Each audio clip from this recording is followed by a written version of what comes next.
అభివృద్ధి పనులకు ప్రారంభోత్సవం. ముఖ్య అతిథులు రాష్ట్ర గృహ నిర్మాణ శాఖ మంత్రి జోగి రమేష్ గారు, జగ్గైపేట ఎమ్మెల్యే సామినేని ఉదయభాను గారు, ఎమ్మెల్సీ డాక్టర్ మొండితోక అరుణ్ కుమార్ గారు, ఎమ్మెల్యే డాక్టర్ మొండితోక జగన్మోహన్ రావు గారి కృషితో నందిగామ పట్టణంలోని 6వ యాదవ్ బజార్ సమీపంలో 60 లక్షల అంచనా వ్యయంతో నూతనంగా నిర్మించిన storm water drainage doctor Jagananna walkway ప్రారంభోత్సవం.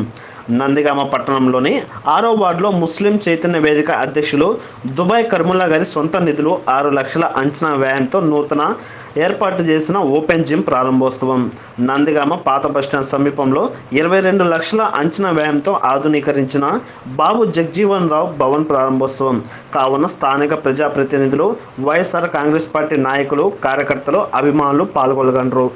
ఎమ్మెల్యే మరియు దుబాయ్ కరీం, వైఎస్ఆర్సీపీ కాంగ్రెస్ పార్టీ కార్యాలయం, నందిగామ.